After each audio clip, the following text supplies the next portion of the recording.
is Lily. She is known the world over as Lily Munster, television's favorite vampire mom.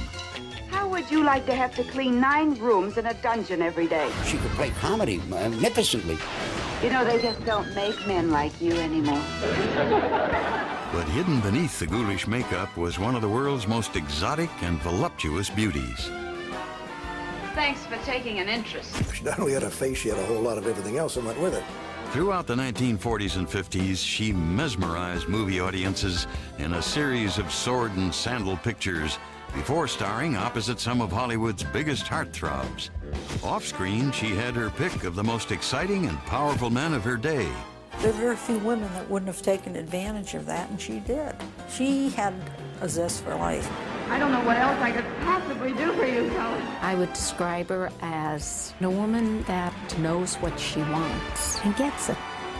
But while her life was a roller coaster ride of extreme highs and lows, Yvonne Carlo had an enduring will to survive. My mother could be very emotional, and then there's other times where she can really be like a brassy warrior. So, in full payment.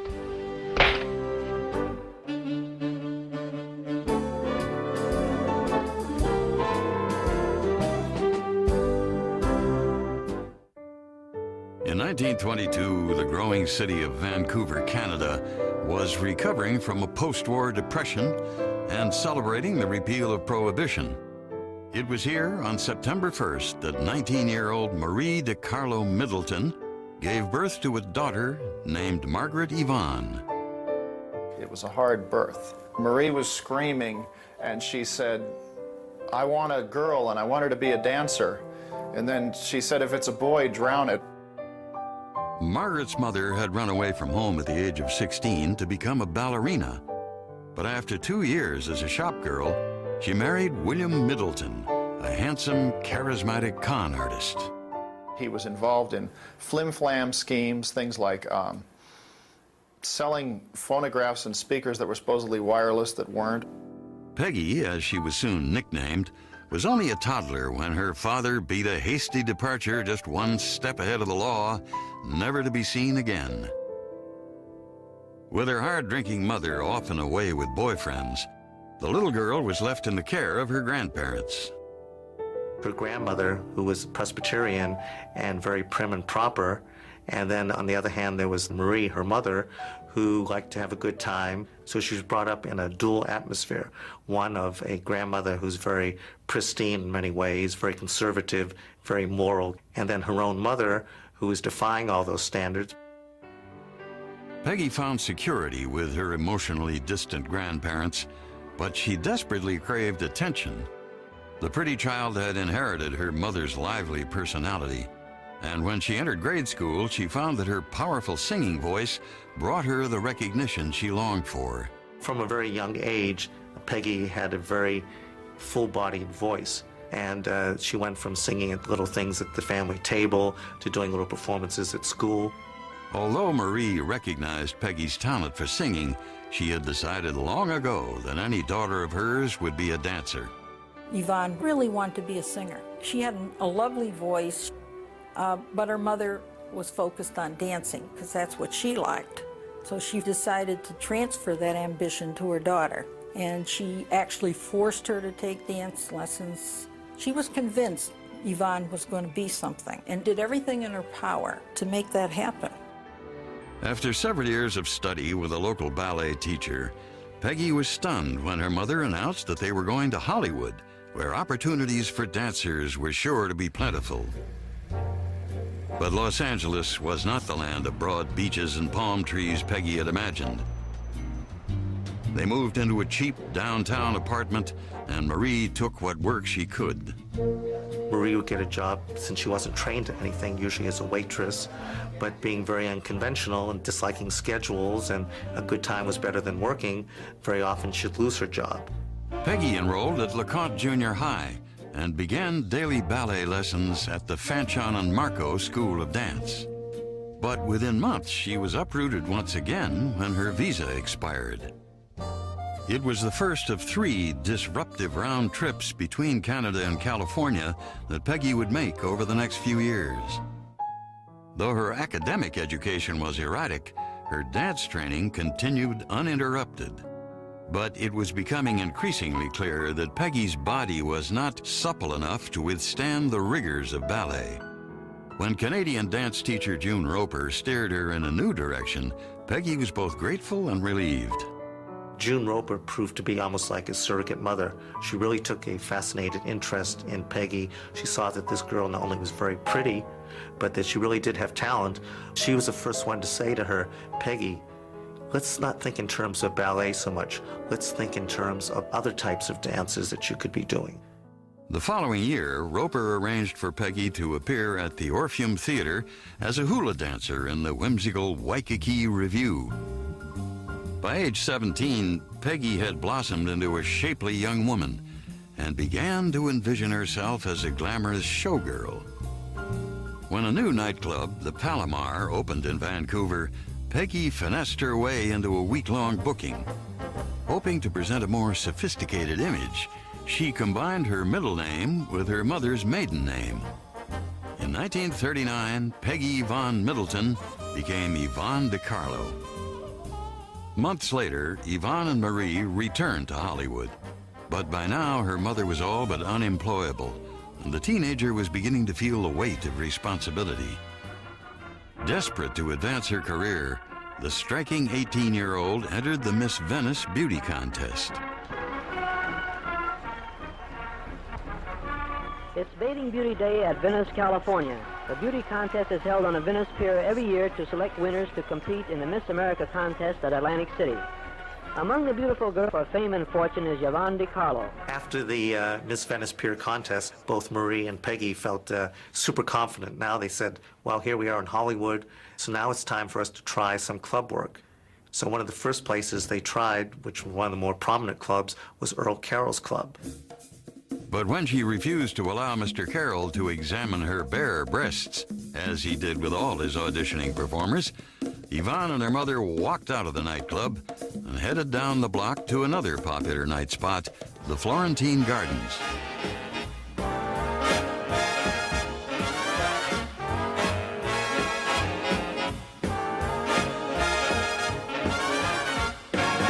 The naive teenager believed she was on the road to success when the club's owner, Nils Grandland, hired her as a dancer in what was really a thinly disguised girly revue.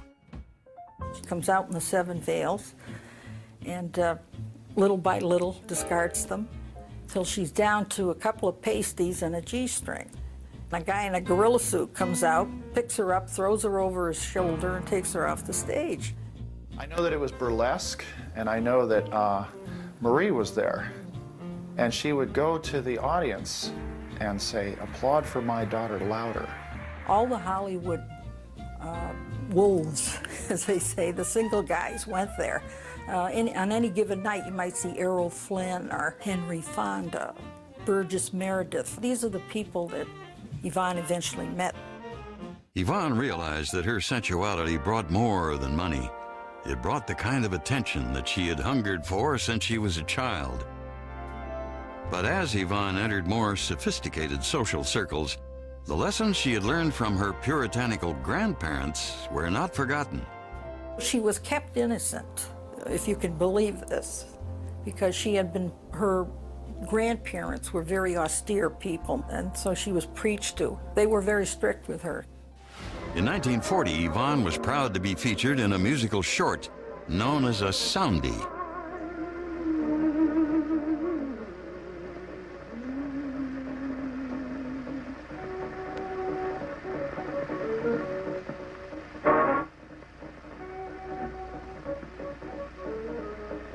The young dancer liked what she saw on the screen.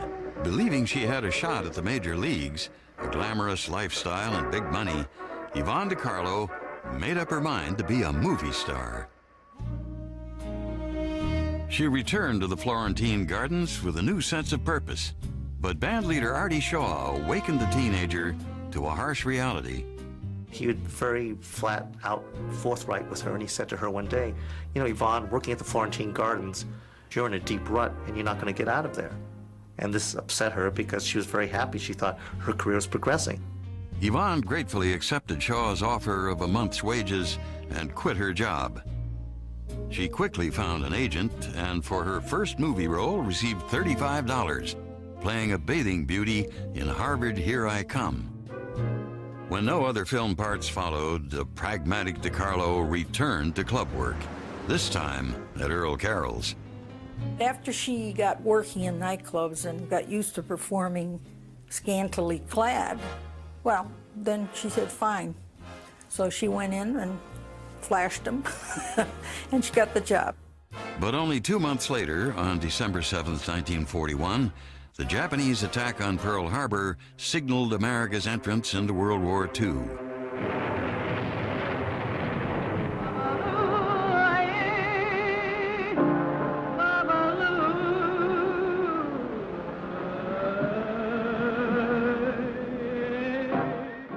Yvonne joined Hollywood's biggest stars, performing in morale-boosting USO shows.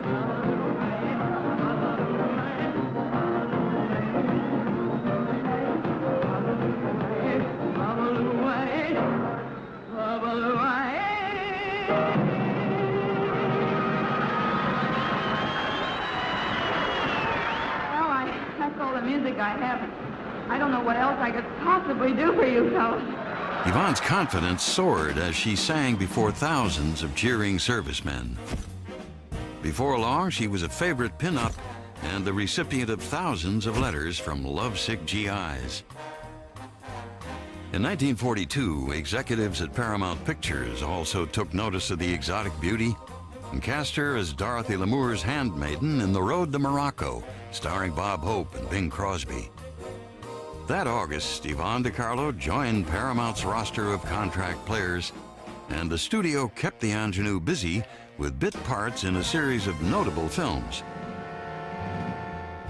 As Yvonne gained more independence, her relationship with her mother grew strained, and she moved into a small apartment.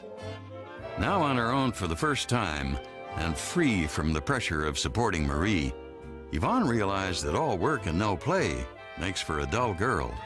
They called her Icebox de Carlo and all these names because she was a virgin. But she decided, you know, enough is enough. Let's get on with it. So she had had a few affairs. In 1944, Paramount decided to cut down their number of exotic actresses, and the 21-year-old starlet was unceremoniously dumped. But Yvonne de Carlo was no stranger to hard times. She had come too far to give up now, and if she had learned anything from her mother, it was that tenacity pays off. In 1944, Yvonne de Carlo's brief tenure at Paramount had ended with a whimper. But when producer Walter Wanger cast her as the lead in his Technicolor Western, Salome Where She Danced, Universal Pictures wasted no time in signing the starlet to a $350 a week contract. Billed as the most beautiful girl in the world, Yvonne did not disappoint. If you are quite through robbing these poor people, I would like to go on with my dance. That's what they came here for and paid for. Go ahead, lady, dance. She had some kind of piercing gaze as well as a way of communicating to the audience as well as the person she was playing opposite. And there was a magnetism there and a mystery.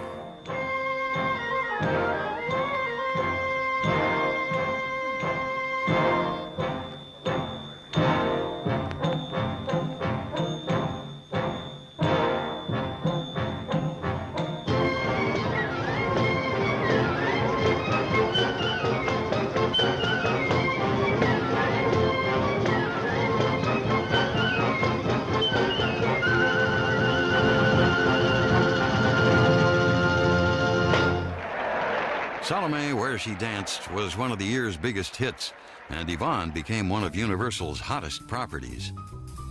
The studio schooled her in etiquette and grooming and demanded that she never be seen in public unless she looked and behaved like a star.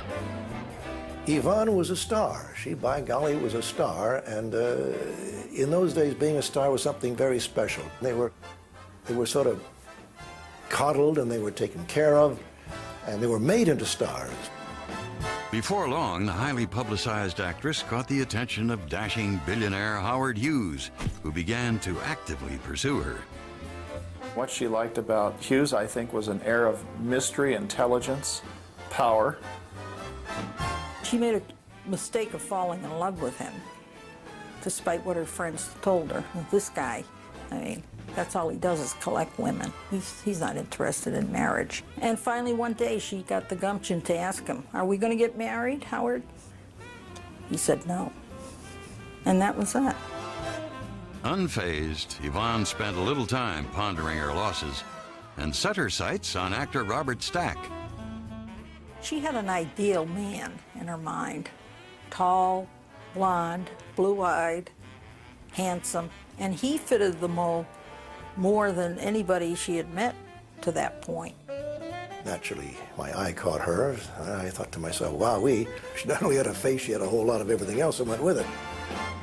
Before long, the two were an item, enjoying the dazzling Hollywood nightlife, as well as days spent outdoors, swimming, riding, and shooting. She was a combination of things. She could dress to the nines and look like a Grace Kelly, or she could slop around in old blue jeans and look like Annie Mae, you know. As a matter of fact, I gave Yvonne a gun. It was a little Winchester pump, a little .22, and she was a good little shot.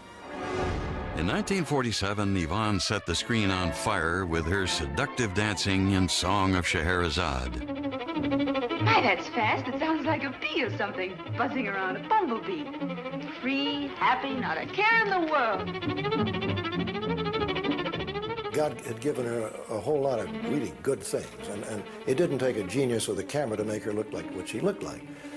And also, she had a terrific figure, and you stick her in those desert pictures where she's wandering around and all the guys are drooling. But despite the compatibility she shared with Robert Stack, Yvonne was not content to be a one-man woman. By now, she was a glamorous sex symbol whose face was recognized the world over. And in 1948, Carlo became a member of the international set when she began dating His Royal Highness Prince Abdorreza Pahlavi of Iran. I would say she was a very emancipated woman, much more so than most of the other Hollywood actresses, because she dated quite a bit. If somebody is rich and famous at a party, the two of them would naturally gravitate because she was very pretty, so she could pick who she wanted. The on-again, off-again affair with Pahlavi, which spanned 5 years, was a confection of lavish spending, glamorous parties, and wild adventure. During this period, Yvonne made time to star in a series of popular films which required little of her acting ability. But in 1949, Yvonne found a role she could sink her teeth into when she was cast as Anna, a two-timing schemer, opposite Burt Lancaster in Crisscross. How did it happen? How did I get all mixed up? I didn't know, Anna. I didn't know. I'm scared. They're killers, killers. I can't even sleep. Look the way he treats me. This was the very first film that she was given a chance to do a dramatic part. And this was a departure from her normal kind of a picture. First of all, she looked entirely different. They lightened her hair. They gave her kind of a rough edge.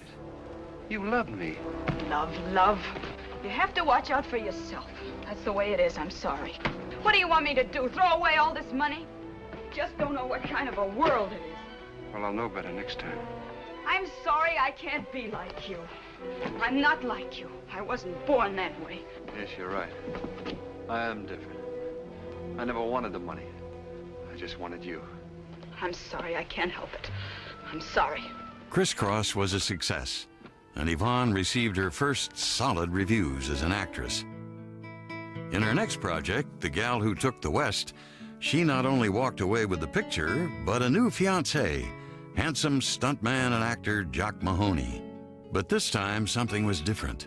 Yvonne could envision a future and a family with Mahoney. In 1949, the couple became engaged, and Yvonne was elated to discover that she was pregnant. But in her first trimester, she suffered a miscarriage and fell into a deep depression. Her relationship with Mahoney deteriorated, and when she caught Jock cheating on her with actress Margaret Field, Yvonne called off the engagement. The 27-year-old decided it was time to reevaluate her life and her career. After the success of Crisscross, she had expected better roles, but the studio was offering more of the standard fare. I think she was limited simply because that's the way the studio business worked. She could go in there and say, look, I want those Helen Hayes parts. And they say, honey, the money comes from what you're doing. Take your clothes off and show us, you know. So that's the way the studio business was then. In 1950, when Universal executives balked at Yvonne's demands for more challenging parts, she refused to renew her contract. Though her first films as a free agent were disappointments, in 1953 her luck changed when she was cast as Alec Guinness's Moroccan wife in the comedy The Captain's Paradise. She was playing opposite Alec Guinness, who was in no small measure a very good actor. He had reservations, though, about having a Hollywood glamour girl as a co-star. But interestingly, after they played the first couple of scenes, he actually hugged her and he said, oh, I'm so glad to find out that you're talented. I want to stay home nighttime sometimes, give you slippers. But you silly man, all you want to do is go drinking, dancing, swimming, making love. You make yourself absolutely ridiculous. Did you say I made myself ridiculous? Yes. He really enjoyed working with her. I mean, they had a couple of dance scenes. She had to teach him how to mambo, and he really came to respect her.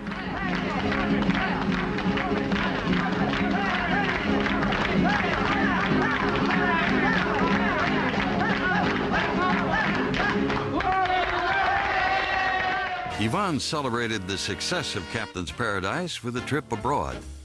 While in France, the glamour girl embarked on another royal romance, this time with the notorious playboy Prince Ali Khan. She wasn't serious about him as a husband, but they had a great relationship. She was like a lover confidant. By 1954, the actress was successfully changing the course of her career, and she had her pick of the most eligible men in the world. At 31, she was the belle of the ball, but how long could the party last? Yvonne Carlo was about to find out.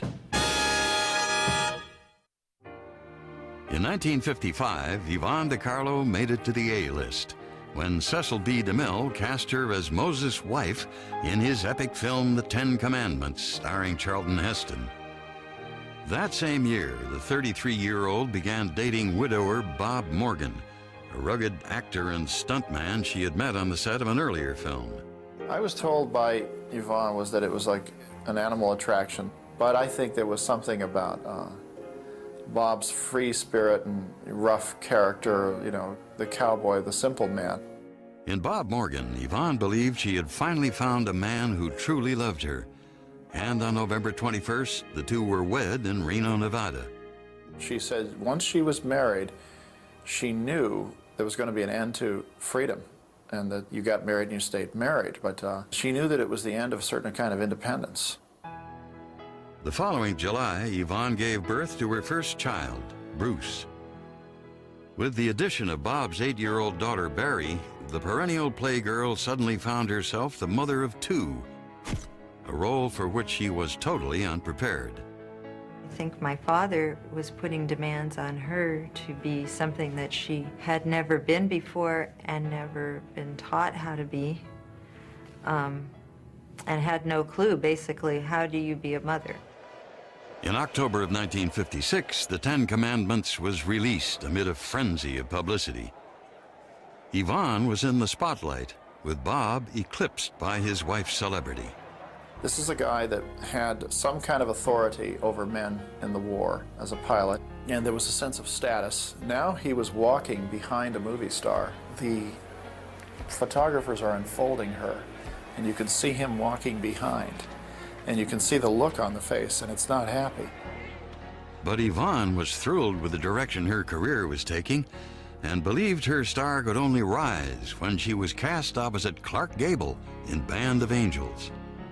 In the post-Civil War drama, DiCarlo played a high-born woman of mixed race sold to a white slave trader. You know, that's a very becoming frock. We are putting some style in this old house, aren't we? Don't talk to me about this house. I hate it. And I hate you. I thought you had some decency, but you haven't. Setting that pet overseer of yours to watch me. I like the chapeau, too. I bought it to run away in, you hear? I was about to get on a steamboat if it hadn't been for that row-roo. Well, this slave's not going to do you any good, massa, because I'm getting out of here come hell and brimstone, and you'll never see hide nor hair of me again. And you better tell that man to give you back your $5,000. Unfortunately, Band of Angels left many critics cold, and Yvonne returned to the type of B-list adventure films that had once been her bread and butter. But with the recent popularity of more sophisticated adult-themed pictures, Carlo's movies were beginning to seem passé. After the birth of a second son, Michael, in 1957, the Morgan household numbered 5, and with Bob's earning power far below that of his wife, money was tight. Over the next few years, the veteran actress worked non-stop. She appeared in nightclubs, released an album of popular songs, and guest starred in such television shows as Playhouse 90 and Adventures in Paradise. I guess I owe you something. So, in full payment. As I said, tough and funny. Hugo. Yes? If I didn't hate you, Yes? I'd love you. With her hectic schedule, Yvonne depended on her mother to help with the children. But still, she found it difficult to balance her career with the demands of motherhood. You don't apologize for being an actress that has kids. You do it, and you make the best of it. Here's the thing. Stage moms and star moms may be many things, but if a person tries their best, what more can you ask for? Yvonne was also struggling to maintain her relationship with Bob, which was beginning to show signs of strain. You know, he played golf a lot. I'm sure she wanted time with him. I think they both tried to control each other, and it just wasn't happening. It wasn't what you call a calm and serene household. He was a heavy drinker. He belonged to the John Wayne macho school, where you work hard all day, you go to the bar after work, and have some belts with the boys, and then you go home to the wife and kids. You know, years ago, alcoholism wasn't a disease to these people, and they fought a lot. In 1961, after 5 years of marriage, Yvonne was contemplating divorce. But all of that changed in one chilling moment when she received a phone call from Phoenix. Bob had been run over by a train while performing a stunt on the MGM film How the West Was Won. Terrified, Yvonne rushed to be by her husband's side. She was very upset, and she was very distraught, and she was crying, and she said, "Your father's in a very, very bad way," and I think she was really scared he was going to die. 3 flat cars run over him. In the hospital, he was patched up, died clinically 3 times, and they revived him. Facial crushing injuries, lost his left leg, back, coccyx vertebrae crushed. Yvonne helped Bob through months of additional surgery and the emotional adjustment to his artificial leg. She had some sense of loyalty to what she committed to, and I very much respect her for that. And she stayed out of work for a while to take care of him personally. But MGM assumed no responsibility for the accident.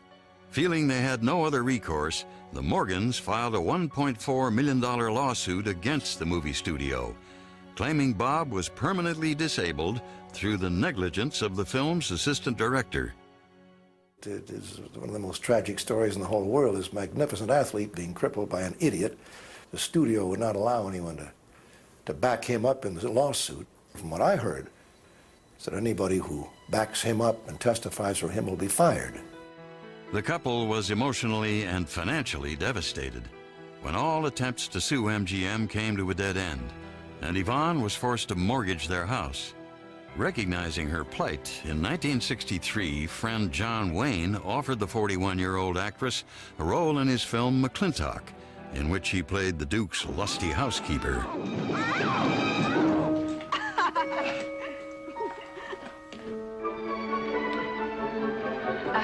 Mrs. McClintock, hope you won't misunderstand. It's the first 100 women sitting on his lap that I misunderstood. Number 101 is quite simple. I waited up to talk to Mr. McClintock. I wanted to tell him I was quitting. You see, Sheriff Lord has asked me to marry him, and... Oh, congratulations. I don't want to seem prudish, but if you are going to marry Sheriff Lord, it seems to me that you're sitting on the wrong man's lap.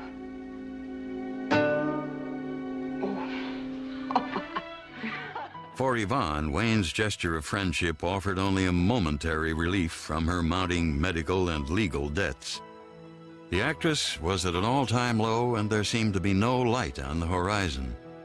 But Yvonne de Carlo's career was about to receive some supernatural assistance in the form of a beautiful vampire named Lily Munster. 1964 started out as a disastrous year for 41-year-old Yvonne de Carlo. Her film career had come to a halt, and after nearly 30 years of work, she was deeply in debt. But when her old studio, Universal, called with an offer to star in a TV series about a family of monsters living in the suburbs, Yvonne had mixed feelings. At first, she was embarrassed by the thought of doing it, but her agents and her bank book told her, go audition for this, you need the part, you need the money, it might lead to something. The Munsters debuted on September 24th, 1964, with Yvonne playing Lily Munster, a century-old vampire and matriarch of a ghoulish household. Also starring in the series were Fred Gwynne as Lily's Frankenstein-style husband, Al Lewis as Grandpa, her vampire father, Beverly Owen as the blonde, blue-eyed family misfit, and Butch Patrick as her werewolf son. Oh, you be a good boy. See? Mommy sewed the ear back on your woof-woof. Fred and I heard that they had hired Yvonne de Carlo. Being from New York, we barged in. What do you mean? She can't, blah, blah, blah. And we were wrong. We were wrong, Fred and I, because she was marvelous in the show. The series was a monster hit, and when Pat Priest stepped into the role of Marilyn, the show's popularity only continued to grow. Yvonne brought a unique quality to the character of Lily, making her the perfect TV mom. I think of Yvonne as being kind of a vampire version of Donna Reed. Eddie, you should spend Saturday afternoons at home doing something more wholesome, like digging up bones in the backyard with Spot. All of her gestures, you know, with her hands, all the wonderful little unique things that she brought to that part. Those things were natural to Yvonne. They're not to anyone else. Tut-tut, Mr. Brastoff. The star loved indulging in the broad comedy and lively banter that made the relationship between Herman and Lily Munster sparkle. Herman, what are you doing here? Oh, Lily. Well, you see, If that's my husband, get rid of him. Lily, you may not believe this, but I'm Secret Agent 702. Herman, you may not believe this, but I'm Sonny Liston. Come on, Marilyn. To transform herself into the ashen-faced vampire, Yvonne shed her glamorous image and endured 3 hours in the makeup chair every morning before putting in a 12-hour workday. You know, that was pretty hard to shine through all that makeup that she wore. Not only did she have to have her face and her neck and out toward her shoulders made up, but her arms had to be made up because they were bare. You know, you'd get headaches just from the weight of all that hair. It was not easy. But it was worth it for Yvonne, who was enjoying the attention of a whole new generation of fans. This you've got to see. The Munsters at Marineland. Munster mania was everywhere. There were Munster lunch boxes, hand puppets, and board games, personal appearances by the entire cast, and a customized Jaguar Mark X for Yvonne to drive around town. But just as the actress's career was returning to stable ground, the novelty of the Munsters began to wear thin. During the show's second season, the ratings began to sag. In 1966, Yvonne agreed to co-star in the color feature film Munster Go Home, which was intended to renew interest in the television show. Herman Munster inherits a fortune and a castle full of homicidal relatives. Allow me to present my wife, Lily. Pleased to meet you. And Grandpa? Oh, quiet, Father. I'm trying to think.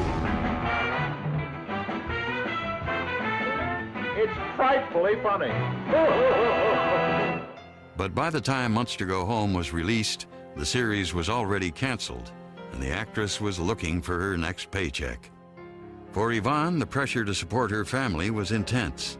I believe that Yvonne was like Atlas holding up the world in terms of financial support of other people. Holding up an entire family as she did was an amazing thing. I wish somebody could have come along and shaken her and said, don't support everyone and don't let anybody make you feel guilty about this or that. By now, Yvonne's relationship with Bob had become intolerable, and she needed an escape from the home that had become a battleground. Over the next few years, the actress kept busy by appearing in a series of low-budget films and traveling on the dinner theater and nightclub circuit. By cashing in on her movie star persona and still marketable name, Yvonne successfully managed to avoid the typecasting that plagued her Munster co-stars Fred Gwynne and Al Lewis. In 1971, she made her Broadway debut as Carlotta, a down-on-her-luck former showgirl in the Stephen Sondheim musical Follies. Good times and fun times, I've seen them all in my dear. I'm still here. Plush velvet sometimes just pretzels and beer. But I'm here. I've run the gamut, A to Z. 3 cheers and damn it, c'est la vie. I got through all of last year, and I'm here. I'm Still Here became her anthem. And her singing of that song and being in Follies, where she got great reviews, became one of her great show business successes.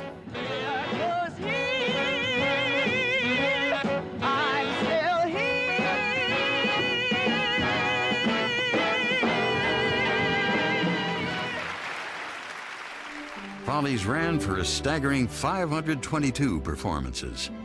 At 48, Yvonne Carlo would prove to one and all that she was indeed still here and still a star. Fresh off her Broadway success in Follies, Yvonne Carlo appeared in cult film director Russ Meyer's The 7 Minutes, portraying a defense witness in an obscenity trial. You solemnly swear to tell the truth and nothing but the truth, so help you God? I do. State your name for the record. Constance Cumberland. Please be seated. You indicated in earlier testimony that you had published your own autobiography, which was a bestseller, as I recall. Have you ever written or published any other books? Yes, I have. How many other books? 1 book. Was that book published under the name of Constance Cumberland? No, it was not. It was published under a pseudonym. Can you tell the court the title of that book and the pseudonym under which you wrote it? The book was The 7 Minutes by J.J. Jadway. I am J.J. Jadway. The film's reviews were merciless. However, New York Magazine proclaimed, only Yvonne Carlo emerges unscathed, playing the lovely older movie star she happens to be. Critics weren't the only ones to notice the actress's enduring beauty. Yvonne was being courted by a number of attractive men, and in 1974 she decided it was time to end the marriage that for years had been in name only. I think she felt free because the divorce was a contemplation for many years. So I think there was relief. I could sense immediately her picking up the pace. Throughout the 1970s and 80s, Yvonne appeared in numerous films and even reprised the role of Lily in the popular TV movie Munster's Revenge. In 1987, the former screen siren published her autobiography and titillated readers with a candid account of her career and amorous adventures. Here's the book, Yvonne. This is an autobiography. It's too spicy for you, though. Well, no, it is not. No, do you know what's in this book? There, you had, if I may say, liaisons with many famous men. Yes, Howard Hughes and Prince Ali Khan and Prince Abdurreza. Well, see, these are rich men that are... Oh, and then there was a couple of truck drivers in there, too. But 1993 marked the beginning of a downward spiral for the actress when her mother, with whom she had shared an emotionally trying relationship, succumbed to cancer. I think that it was very sad for her. Her mother was very important to her, even if there was friction between the two of them. Yvonne had distanced herself in order to be herself. That was tough. In 1997, Yvonne was inconsolable when her son Michael suddenly died at the age of 40. Michael lived close to her, so they saw each other a lot. They went out for dinner and they watched movies together. So in some ways, he was like her companion. But he started to get sick and started to have these seizures, and eventually he had a bad one. The following year, fate dealt Yvonne another blow when she suffered a stroke and was rushed to the hospital. This was at a time when you have 93, her mother passes on, 97, her son passes on, and so it was a very tough time. She was lucky. She had a 98% recovery. The resilient 76-year-old actress bounced back with her usual aplomb and returned to her home overlooking a golf course near Solvang, California. She keeps up correspondence and I think plans her re-entry into the business. And I want to see her do that because she's an old trooper. She's not going to, be happy sitting up on a golf course for a long time. Well, I'm not just going to sit around here and deteriorate. By the year 2000, the actress had become a beloved television icon as reruns of the Munsters continued to win over new generations of fans. I'd feel a lot better if I could hear a few explosions. But Yvonne de Carlo's beauty, unquenchable zest for life, and indomitable spirit are what made her truly unforgettable. She's appeared or starred in over 80 films. She's been a star on television, Broadway, and she's a survivor. And as the song says, she's still here. She was a young girl when she started out, and things were not all a bed of roses for her in the beginning, and I think that's what formed her and made her a formidable person. Lately I asked her, was it destiny, luck, or preparation, or what? And she would narrow her eyes and say they're all the same. I describe her as one of the most beautiful women on film, personally as someone who took the travails and difficulties of the most difficult job in the whole wide world and handled them with class.